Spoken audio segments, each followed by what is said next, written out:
A top-flight Ecuadorian footballer, Pedro Perlaza, was kidnapped and held hostage for 3 days near the Colombian border. Perlaza was rescued after a firefight between the police and his captors. The footballer may be safe at home now, but he won't be able to forget or live down the scars. The incident also highlights how the safety of top athletes across the nation has been compromised in Ecuador in different ways. Because this is only the latest incident in the rising crime rates Ecuador has seen in the past 1 year alone. The nation is struggling with cases of kidnapping, extortion, murder and violence. And it hasn't just put a big question mark on the aspect of security, but has also put Ecuador's sporting culture at risk. A report. The state of a country often defines the sporting structure of that nation. A regressive Taliban regime in Afghanistan has put sports on the block, or how the war in West Asia has completely derailed the sporting system of the countries involved. A similar story is emerging in Latin America. Ecuador, which was once a tourist destination due to the Galapagos Islands and the enchanting rainforest, is now battling crimes which has massively affected the sporting structure of the country.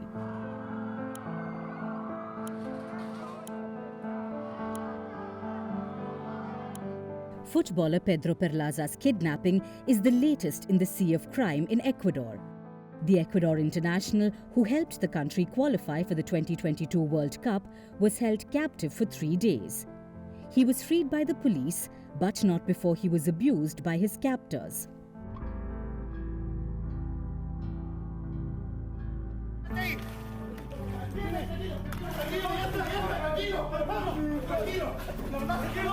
Tranquilo, ya. Pero hoy Dios les da una oportunidad y la Policía Nacional.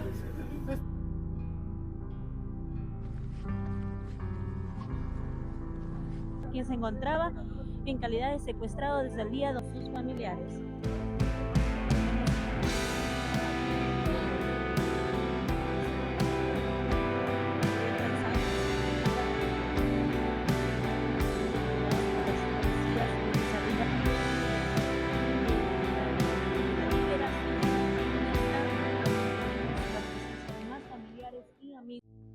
And a top-flight footballer getting kidnapped has not only highlighted the security of a nation, but has exposed the deep-rooted crimes that Ecuador is grappling with for the last 1 year.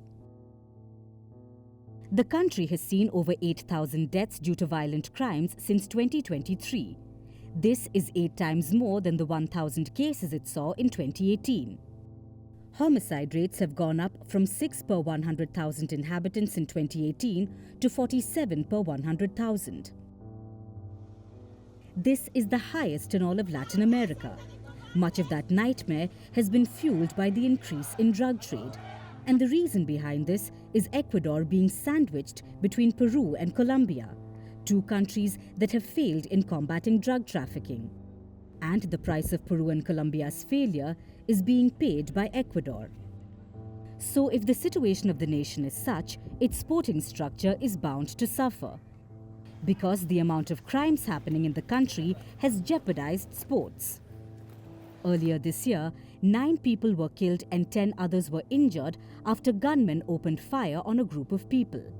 Their crime? They were playing a sport. This occurred in a neighborhood in Guayaquil. And about 3 years ago, Ecuadorian Olympic sprinter Alex Quinonez was shot dead in Guayaquil. Quinonez was a decorated athlete as he held Ecuador's national record for the 200-meter sprint event.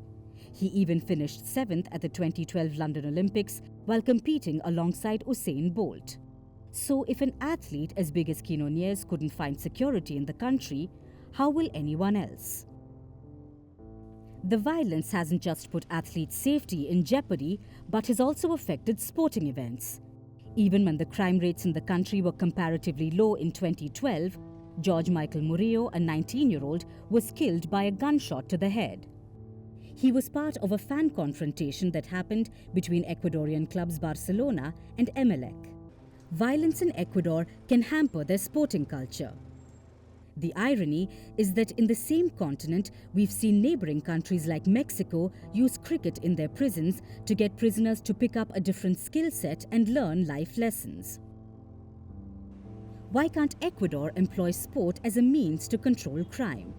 Because the rise in crime rates only halts the progress a country can make in the sporting landscape.